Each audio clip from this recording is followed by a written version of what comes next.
My name is Maya. I'm 29 and I'm a licensed occupational therapist. On a Saturday morning in October, I woke up in my childhood bedroom in Columbus, Ohio, to find that the $85,000 I had saved over 5 years, every dollar of my down payment for my first home, was gone. When I called my father to ask what happened, he let out a long breath and said, "Sweetheart, you're young. You can always save again." Before I tell you how I handled that, drop a comment and let me know where you're watching from. And if you've ever had someone use your love against you, hit that subscribe button. This is for you.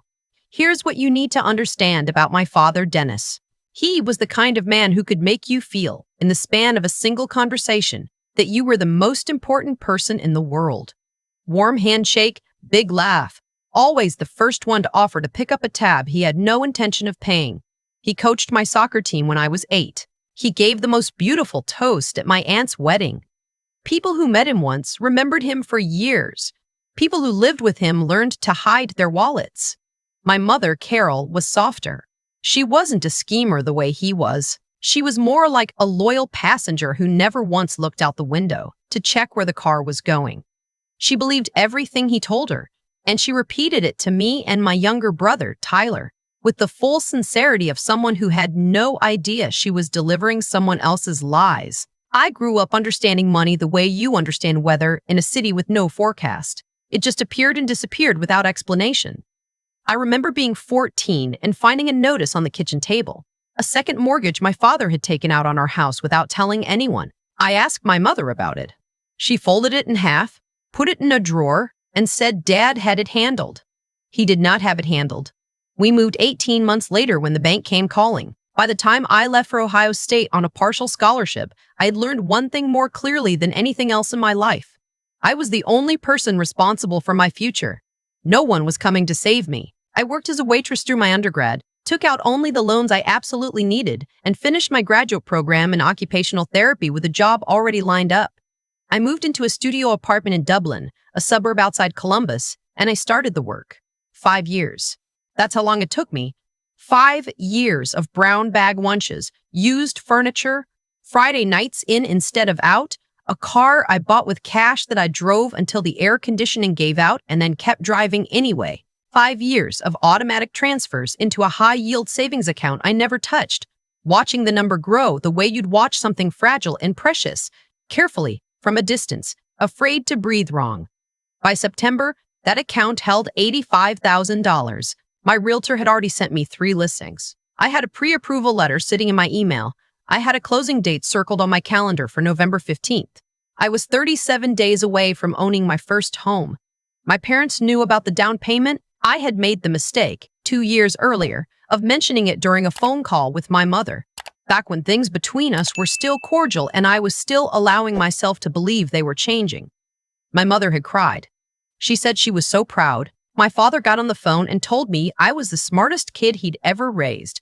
I remember feeling warm about it for exactly 2 days before my father called back with a request to borrow $8,000 for a business opportunity he couldn't explain clearly.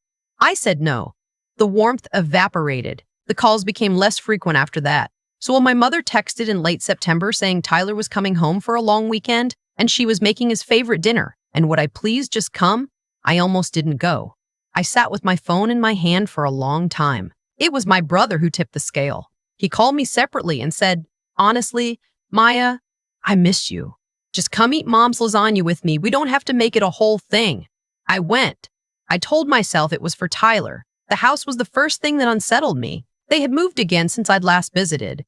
I knew that, but I hadn't seen the new place. It was a 4-bedroom colonial in a neighborhood I recognized as expensive. The kind of street where people put up seasonal wreaths and own leaf blowers. I stood in the driveway and did the math in my head and could not make it work. My father was supposedly doing consulting work. My mother had a part-time bookkeeping job. Nothing about this house made sense. Inside, my father was charming and enormous, the way he always was in his own space. He hugged me too long, asked about my patients, called me his rock star. My mother had made lasagna and garlic bread and a salad and a pie. The table was set with the good dishes. Tyler was already there, sitting on the couch looking slightly sheepish in the way he always did when he suspected something was off, which I now realized meant he had noticed the house too. Dinner was almost pleasant. My father was at his best.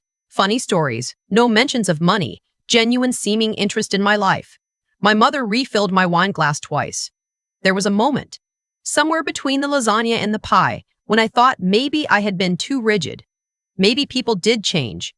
Maybe this was just family being family. Then, after dinner, my father leaned back in his chair and said he needed a favor. He said his phone had been acting up, freezing and crashing, and he'd lost access to his bank's app. The bank had locked him out of online access because of too many failed login attempts, and he needed to transfer some money to cover a contractor payment by Monday morning or he'd lose a deposit. He said it was just a temporary thing. He'd get it sorted with the bank on Monday, but he really needed to move $3,000 to his contractor tonight, or the whole renovation schedule got pushed back 2 weeks. He asked if he could borrow my phone to call the bank's support line because his kept dropping the call. It was so ordinary. That's what I keep coming back to. It was such a normal, boring, forgettable request. Your phone has better reception than mine. Can I just call the support line real quick? I handed him my phone. I watched him walk into the kitchen with it. I heard him talking. I could hear the cadence of someone on a call. The pauses, the yes and I understand. For about 12 minutes. Then he came back and handed it to me and said the whole time was too long, he'd deal with it in the morning, and did I want coffee? I went to bed around 10:30. I had a long drive back and an early patient on Monday. I remember lying in my old bedroom, looking at the ceiling, thinking about the house in Westerville I was going to close on in 6 weeks, thinking about which room I would paint first. My phone buzzed at 6:48 in the morning. I assumed it was my alarm. I reached for it without opening my eyes. But the buzzing didn't stop. It was a series of notifications, stacked and arriving fast, and the sound was wrong. Not my alarm tone, but the chime I had set for banking alerts. I opened my eyes. Transaction notification. Then another. Then another. I sat up. My savings account had sent me 5 alerts. 5 separate transfers, processed between 11 p.m. and 2 a.m., each one between $12,000 and $20,000, all authorized via mobile banking. All sent to an external account I did not recognize. I opened the app with hands that I noticed, distantly, were not quite steady. The balance on my screen read 214. I closed the app. I opened it again. 214. I scrolled to the transaction history and read each line like I was reading in a foreign language, slowly, waiting for the words to stop meaning what they meant. Authorized transfer. Authorized transfer.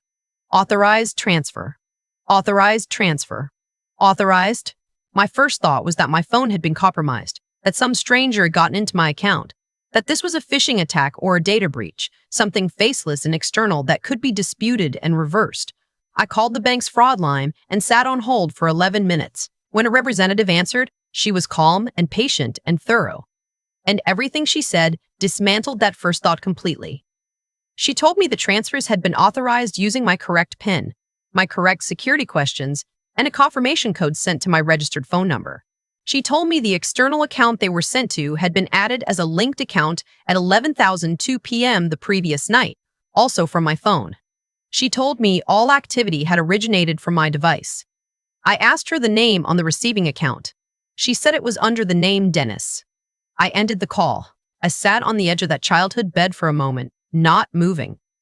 The house was quiet. I could hear someone moving around downstairs, the sound of a cabinet opening, the coffee maker running, the completely mundane sounds of a morning in a house where someone had just destroyed my life and then gone to sleep. Something happened to me in that moment that I can only describe as a door closing. Not slamming, closing. Quietly, with a click. The grief and the panic and the betrayal were all there. I could feel them waiting, but they stepped back and something colder and steadier moved to the front. I thought about every patient I'd worked with who had faced something unsurvivable and found a way through it by being methodical, step by step, one small action at a time. I decided to be that for myself right now. I packed my overnight bag. I put my toiletries in the zip pouch. I folded my clothes. I picked up my phone charger and my laptop, and I walked downstairs with my bag on my shoulder and my keys in my hand. My father was at the kitchen counter with a cup of coffee. He turned when I came in and smiled like it was a completely ordinary morning. "You're leaving early," he said. "Yes," I said. "Want coffee before you go?" "No," I said. "Thank you." I walked to the front door. I could feel his eyes on my back. I opened the door, stepped outside into the cool October air, and pulled it shut behind me with both hands so it wouldn't make a sound. I drove to the end of the block, pulled into a church parking lot, and made 3 calls. The first was to Tyler. He answered on the second ring, and I heard immediately from his voice that he had been awake. I told him what had happened in 2 sentences. He was silent for a long moment. Then he said, "Maya." "Just my name, the way you say someone's name when there's nothing else." I said, "I know. I'll call you later." He said, "Whatever you need. I mean it." The second call was to my mother's sister, my Aunt Renee. She was 12 years older than my mother and had spent most of my childhood being quietly horrified by my father from a careful distance. She was a retired paralegal. She had watched my father operate for 30 years and had never once been fooled by him. She picked up on the third ring, and I could hear that she had been awake too, which in retrospect made me wonder what she knew and when. I told her what happened. She did not gasp. She did not say, "Are you sure?" She said, "Where are you right now?" I told her. She said, "Stay there. I'm calling Margaret." Margaret was a friend of hers, a woman who had done civil and criminal litigation in Franklin County for 22 years. She called me back in 9 minutes. The next 40 hours were the most exhausting and clarifying of my life. Margaret was exactly the kind of lawyer you want when you are in the worst situation of your life. Not warm exactly, but precise, and on your side with a ferocity that felt almost personal. She reviewed my bank statements, the transfer logs, the timeline, and the fact that my phone had been in my father's possession for 12 uninterrupted minutes the night before. She said the phrase unauthorized account access and wire fraud within the first 5 minutes. She said the receiving account would be traceable. She filed an emergency report with Columbus PD's Financial Crimes Unit that same afternoon. What came back from that investigation was not what I expected. I had assumed my father had taken my money to cover a debt, or fund one of his rotating cast of failed ventures, or simply because he thought he could, and that I would eventually forgive him. What the detective assigned to my case found, when she began pulling the financial records, was something much worse. The account my money had been transferred to was not my father's personal checking account. It was a joint account he shared with my Uncle Ray, my father's older brother, a man I had seen perhaps 4 times in my adult life, at holidays where he always seemed to be carrying some low-grade anxiety about money. The detective found that this account had received 2 other large transfers in the past 14 months, both from accounts connected to people in our extended family. A cousin, a family friend of my parents who was also listed as a reference on one of my father's old rental applications. My father had not stolen from me in desperation. My father was operating a pattern. He was the connective tissue in a web of small financial predations, using people's trust in him as a point of access, taking amounts large enough to matter, but small enough that each individual victim might convince themselves to let it go to preserve the peace. The detective used the word scheme. My lawyer used the phrase elder fraud adjacent when she described how he had been positioned to receive a portion of my grandmother's estate 2 years earlier through a family arrangement that, on closer examination, looked nothing like what my grandmother had actually requested. I found that last part out from Aunt Renee, who told me over the phone in a voice that was very quiet and very controlled. She said she had suspected for 2 years, but hadn't had anything concrete. She said, "I'm sorry it took this to surface it. I'm sorry it was your money. I did not storm my parents' house. That was never the plan. The plan, built over 40 hours of calls and documents and one very long meeting at Margaret's office, was precise and complete and left nothing to improvise. Margaret had contacted the receiving bank and, with the police report in hand, had frozen the account where my money had landed. Most of it was still there. My father had not yet moved it out. That single fact, that the account was frozen before he could transfer it again, was the difference between getting my money back and spending years chasing it. We served him on a Tuesday. My Aunt Renee drove. Margaret was in the passenger seat with a folder on her lap. I sat in the back and watched the neighborhood go by, the same streets I had driven through 100 times in my childhood, and I felt nothing sentimental about them. We pulled up to the house, and I noticed, with some distant satisfaction, that both cars were in the driveway. My father opened the door. He looked at me, then at the woman beside me with the legal folder, then at Aunt Renee behind us both. And for just a second, his face went through a series of calculations I could actually see. He landed on charming. He always landed on charming. He always landed on charming. "Maya," he said, "I've been trying to reach you. I can explain." "This is my attorney, Margaret," I said. She's here to deliver a formal demand for the return of $85,000, transferred without authorization from my account on the night of October 11th. My mother appeared behind him in the hallway, wiping her hands on a dish towel. She looked at the group of us on the porch, and her face did something complicated. My father shifted into his second gear, which was wounded dignity.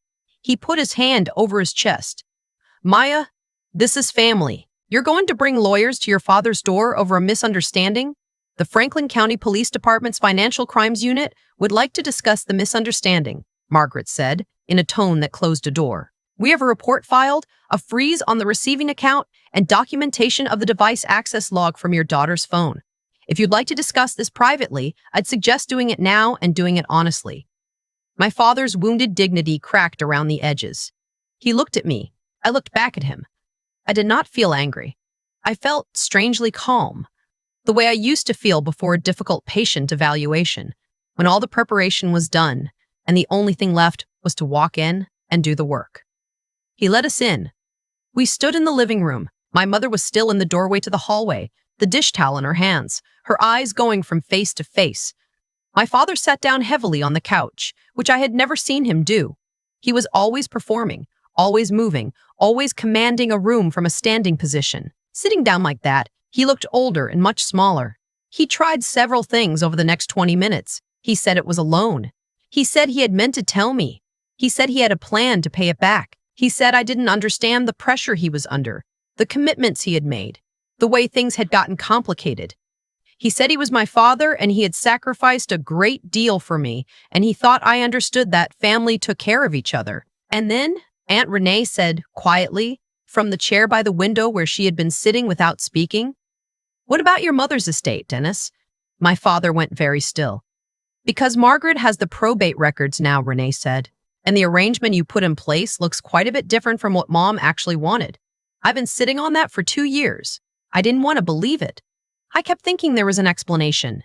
She paused. "I'm done waiting for one." My mother said, "What?" She was still in the doorway. Her voice had changed. It wasn't the soft, compliant voice she usually used with my father. It was something rawer. "Dennis, what is she talking about?" My father opened his mouth, closed it. For the first time in my life, I watched him have nothing to say. Margaret opened her folder. She placed a single document on the coffee table and said, "Mr. Dennis, we're formally requesting the return of the funds in full cooperation with the ongoing investigation. A detective from Financial Crimes will be contacting you this week to discuss both this matter and several related transactions. I'd strongly advise you to retain your own counsel before that conversation." He didn't look at the document. He looked at the carpet. My mother was crying by then, quietly. Not the performed crying she sometimes did to manage situations, but the real kind that comes from finding out that the story you've been living in is a different story than the one everyone around you was actually in. I didn't feel satisfaction exactly. I felt something more like the release of a pressure I'd been carrying so long, I'd stopped noticing its weight. The legal process moved faster than I expected, which my lawyer said sometimes happened when the evidence was clean and the defendant had no viable defense. The frozen account contained $79,000 of my money.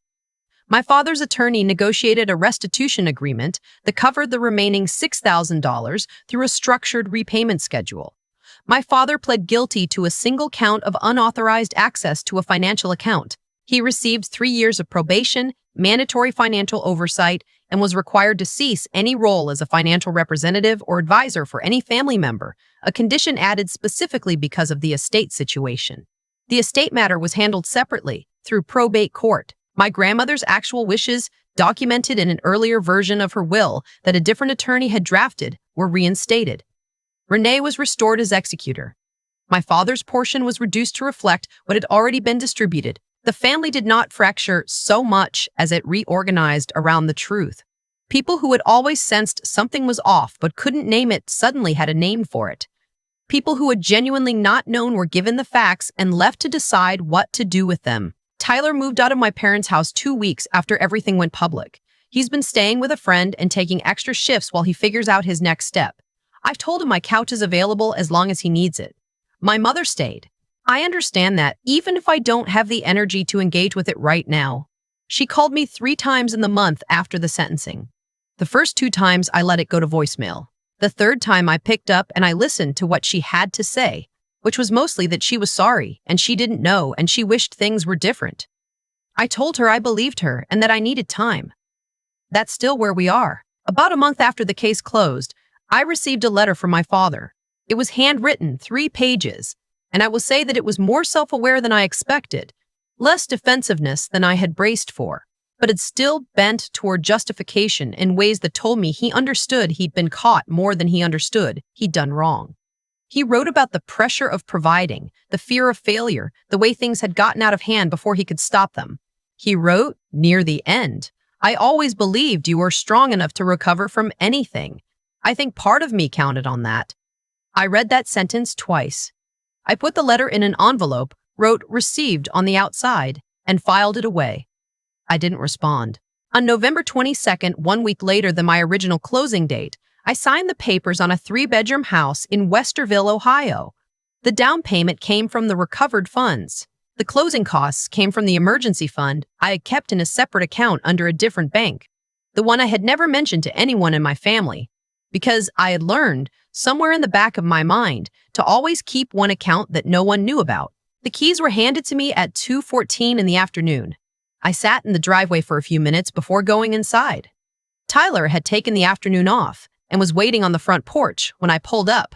We ordered pizza and ate it on the floor of the empty living room because I didn't have furniture yet, and we didn't talk about any of it. We talked about what color to paint the kitchen and whether the backyard was big enough for a garden and what kind of dog I was going to get. That night, after Tyler left, I walked through every empty room in my house with the lights on. I stood in the doorway of the room I was going to use as an office. I stood in the kitchen and opened every cabinet. I stood in the backyard in the dark and looked up at the sky for a long time. I want to say that everything felt resolved and clean and finished. Parts of it did. But grief doesn't work on a legal timeline. You can win the case and still have mornings where you wake up and feel the weight of what it means to have a father who looked at your life's work and saw a resource to be used. That doesn't go away when the check is deposited. You have to carry it for a while and decide what to put it down next to and what to leave behind. What I've decided to leave behind is the waiting. The years I spent half hoping, in some small corner of myself, that one visit would be the visit where things were different. That hoping was expensive in ways that had nothing to do with money. I'm done paying it. I learned this the long way, the way most of us learn the things that matter. The people who are supposed to protect you are not always capable of it. That's not a reason to stop building. It's a reason to be very careful about what you build and who you let stand near it. If you've ever had to choose between the family you came from and the life you're trying to build, I want you to know that choosing yourself is not selfish. It is the most honest thing you can do. It is the thing no one around you may ever thank you for. And the thing that will matter most 10 years from now when you're standing in your own space, your own life, your own peace. Protect it like it cost you everything. Because sometimes it does. If this story hit close to home, leave a comment. I read every single one. And if you're building something from scratch, despite the people who should have had your back, subscribe. I'll be right here. This is Karma's Tangle, and this is what accountability looks like when the story finally gets told.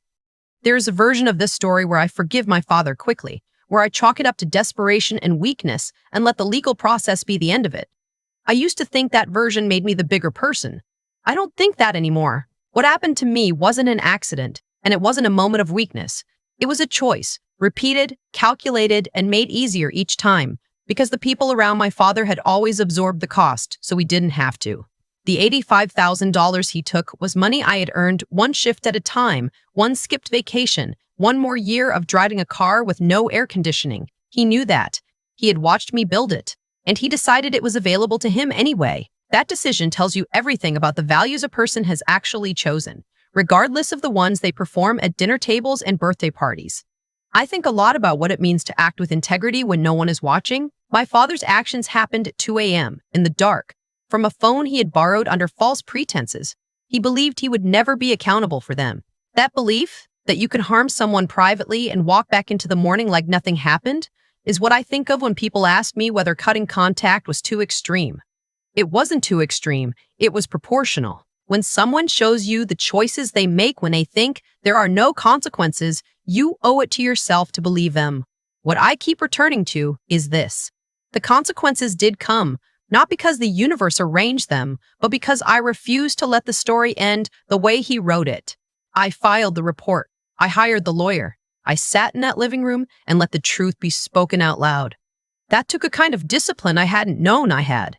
Not the discipline of patience or silence, but the discipline of staying steady when every instinct was to fall apart or to rage. Choosing to be methodical instead of emotional in the worst moment of my life was, I think, the single most important decision I've ever made.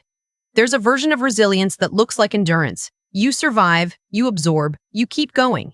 That's real and it matters. But there's another version that looks like precision. You don't just survive the thing that broke you. You understand exactly how it broke. You name it clearly and you build the next thing differently because of what you now know. That second kind of resilience is what I was reaching for. It's harder and slower and lonelier, but it's the only kind that actually changes anything. Maya didn't just get her money back. She got something harder to quantify. Clarity about who she was building her life for and who she was done waiting on to show up as someone different. That clarity is worth more than $85,000. I know that sounds like something you'd put on a motivational poster, and I'm sorry for that, but it's true. The house in Westerville is real. The keys are in my hand. And the people who told me I was ungrateful, too rigid, too cold, they're not in it. Build carefully. Be honest about who helps you carry weight and who only shows up to take some. And when someone tells you with their actions exactly what they think your future is worth to them, believe it the first time. You'll save yourself years.